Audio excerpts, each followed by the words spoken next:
마태복음 13장 1절에서 16절까지입니다. 예수님의 말씀을 듣기 위해서 많은 사람들이 몰려오니까 바닷가에서 배에 오르셔서 바닷가에 있는 사람들에게 하나님의 말씀을 전하기 시작합니다. 성경 66권 가운데 비유가 가장 많이 나와 있는 성경이 바로 마태복음 13장입니다. 주제는 뭐냐? 하나님의 나라는 무엇이냐? 하나님의 나라에 대한 비유입니다. 하나님의 나라는 이와 같으니. 비유라는 말이 본래 헬라어로 파라볼레라는 말입니다. 곁으로 던지셨다, 그런 뜻이에요. 마치 옆에서 말하는 것처럼 알아듣기 쉽게 일상적인 것을 예를 들어서 가르쳐 주신 것이 바로 비유입니다. 왜 비유를 들어서 말씀해 주시는가? 두 가지 이유입니다. 첫 번째는 알아들을 자에게 알아듣게 하기 위해서, 두 번째는 11절 끝에 있는 것처럼 모르는 자에게는 못 알아듣게 하기 위해서. 그러니까 알아듣는 사람은 비유로 말하면 잘 알아듣습니다. 근데 모르는 사람은 지금 씨를 뿌리러 가자는 건가, 엉뚱한 생각을 해요. 그러니까 전혀 깨닫지 못하는 거죠. 이럴 때에 어떤 사람이 복된 사람이냐? 16절에 있는 것처럼 하나님의 말씀을 눈으로 볼 수 있는 사람, 하나님의 말씀을 알아듣는 사람, 그 사람이 바로 복된 사람이다. 저도 기도할 때마다 하나님, 오늘도 주의 말씀이 들려지게 하시고 보여지게 하옵소서. 말씀을 들을 때 들려져야 합니다. 말씀을 들을 때 말씀이 내가 그 현장에 있는 것처럼 느껴지고 보여져야 합니다. 하나님의 말씀이 들려져야 말씀이 됩니다.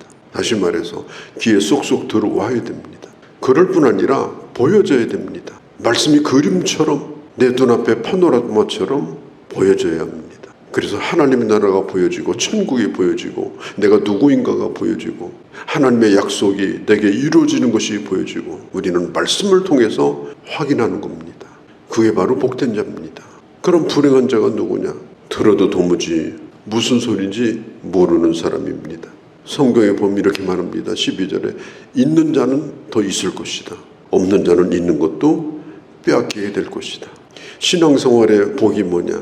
날마다 있어지는 것이고 있는 것 외에 또 있어지는 것이고 점점 내 안에 쌓아져가는 겁니다. 뭐가? 하나님의 말씀이, 하나님의 은혜가. 그럼 없는 자는 누구냐? 실컷 들었는데 뭔지 잘 모르겠어요. 실컷 들었는데 다 빠져나가 버렸어요. 그래서 아무것도 머릿속에 남은 게 없어요.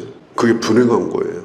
우리는 날마다 있는 자가 되어야 합니다. 오늘도 하나님의 은혜가 하나님의 말씀을 통해서 내게 임하고 또 그 위에 은혜가 또 임하고 너무너무 신기하고 너무너무 놀라운 하나님의 세계를 말씀을 통해서 경험하는 거예요.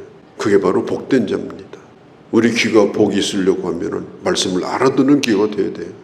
우리 눈이 복이 있으려고 하면은 하나님의 말씀을 통해서 하나님의 나라를 바라보며 살아야 됩니다. 그게 바로 복된 자예요. 오늘 예수님께서 하나의 비유를 말씀해 주십니다. 이스라엘 나라는 계단식 밭이 많았어요. 제일 밑에 계단은 땅이 참 좋아요. 그 다음에 중간은 그 다음에 꼭대기는 나빠요. 제일 밑에 있는 땅은 아주 고운 흙으로 된 좋은 밭입니다. 그리고 계단과 계단 사이에 길이 있어요. 거기는 아주 반질반질해요. 그 다음에 흙이 섞여져 있는 밭이 있습니다.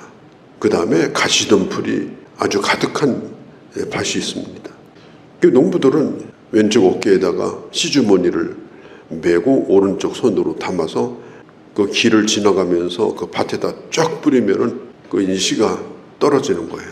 그런데 그게 밭으로 떨어지지 않고 어떤 씨는 사람이 지나다니는 길에 떨어집니다. 그 씨가 땅속에 묻혀야 되는데 그대로 다 드러나요. 이 밭에 새들이 많이 오잖아요. 뭐라도 먹을 게 있으니까 그 씨를 전부 다 주워 먹어요. 예수님이 뭐라고 말씀하는가 하면 하나님의 말씀이 우리에게 뿌려졌을 때 사탄은 그 말씀이 우리 안에 들어가지 못하도록 우리 마음을 아주 강팍하게 만들어가지고 씨가 먹히지 않는 거예요. 불행한 겁니다. 이 길가에 떨어진 이 씨는 도무지 뿌리를 내리지 못해요.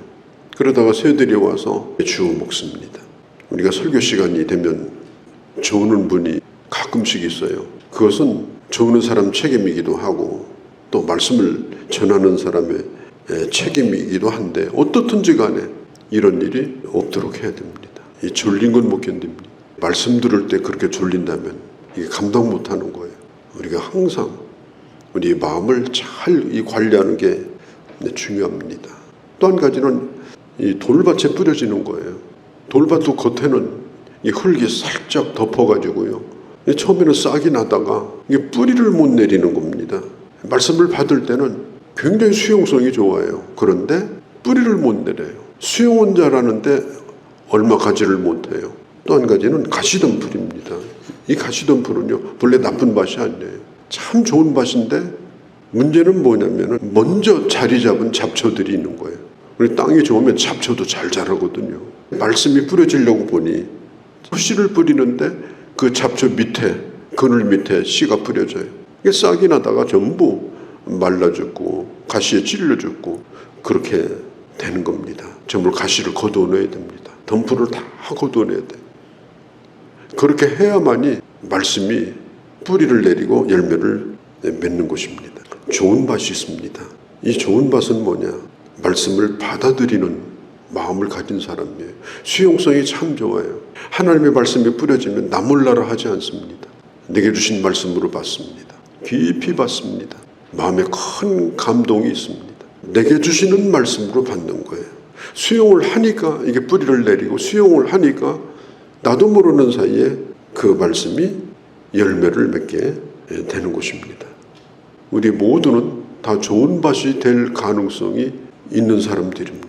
길가밭도 좋은 밭이 될 수 있습니다. 갈아엎으면 됩니다. 그 완악한 마음, 강팍한 마음, 그걸 갈아엎어야 돼요. 안 되면 그냥 콤프레셔를 써서라도 시멘트 구멍 뚫듯이 뚫어내야 돼요. 그러면 좋은 밭이 될 수가 있습니다. 돌밭도 마찬가지예요. 아무리 돌이 끊임없이 나와도 내가 그걸 이겨야 돼요. 저도 어릴 때 산 밑에 밭이 있었는데 정말 신기해요. 씨 뿌리기 전에 봄방학 때 가가지고 한번 골라내거든요. 매년마다 그보다 더 많이 나와요. 이게 완전히 자갈밭이에요. 그래도 그렇게 하고서 씨를 뿌리면 그 해는 먹어요. 그런데 그 다음에 거기다 그냥 뿌리면 안 돼. 또 골라내야 돼. 매년마다 그렇게 합니다. 내가 그걸 이겨야 돼요. 그걸 이기지 못하고 그대로 놔두면 나중에는 완전히 돌자갈밭이 돼서 못 써먹어요. 그러니까 하나님의 말씀이 그냥 감정적으로 받기는 쉽게 받는데 조금만 힘들고 뭐 하면 견디지 못해가지고 돌밭 사이에 뿌려진 씨처럼 햇빛에 말라 죽고 그렇게 되지 않도록 계속해서 자갈을 빼내라. 농부가 제일 두려워하는 게 뭐냐? 잡초입니다. 밭농사 지려면요 잡초를 이겨야 됩니다. 그냥 놔두면 이거요 농사 못 지어요. 그래서 철마다 뽑아내야 됩니다. 그걸 놔두면 가을이 되면요 잡초 반절, 벼 반절이에요. 밭농사는 더 그렇습니다. 끊임없이 내 안에 있는 잡초를 뽑아내야 돼요. 그렇게 해야 하나님의 말씀이 내 안에 영향을 미칩니다. 잡초가 많으면 그냥 걱정 근심이 늘 떠나지 않고 그러면 말씀을 받기는 받는데 그냥 결국은 잡초밭이 되고 마는 거예요. 이 밭이라고 하는 것은 사람의 마음을 가르치는 건데 이 마음을 잘 관리를 하지 않고 내버려 두면 결국은 은혜 받지 못하는 그런 밭으로 전락하고 맙니다. 그래서 내 마음을 옥토와 같이 계속해서 날마다 좋은 땅으로 만들고 관리하는 것, 이게 아주 중요한 것이다 하는 겁니다. 하나님의 나라는 무엇이냐? 왜 하나님의 나라는 위대하냐? 씨가 뿌려지는 나라이기 때문에 그렇다.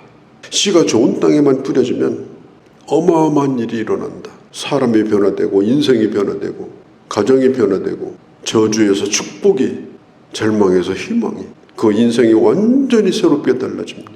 그런 놀라운 역사가 말씀 가운데 있는 거예요. 머릿속에만 담아두고 있는 말씀이 아니고 정말 내 안에 뿌리를 내려서 그 말씀이 내 인생을 변화시켜서 내 삶을 복되게 만들고 그리고 나로 말미암아서 그런 하나님의 나라가 이 세상에 놀랍게 확장되어지는 하나님의 복이 함께 하시기를 바랍니다. 거룩하신 우리 아버지, 우리가 늘 듣던 말씀입니다마는 그러나 이것이 얼마나 중요한지 다시 한번 생각합니다. 하나님, 날마다 옥토와 같이 만들어서 예와 아멘으로 잘 수용해서 겸손한 마음으로 이 말씀이 내 안에 뿌리를 내려 내 안에서 하나님의 나라가 놀랍게 이루어지고 말씀이 내 안에서 성취되어 하나님의 복이 임하고 내게 임한 하나님의 복을 이 세상에 나눠주면서 풍성한 삶을 사는 놀라운 기적이 우리의 삶 가운데, 우리의 가정 가운데, 우리의 자녀 가운데, 또한 우리의 교회에 임하도록 주께서 은혜 베풀어 주시옵소서. 우리 주 예수님의 이름으로 기도하옵나이다. 아멘.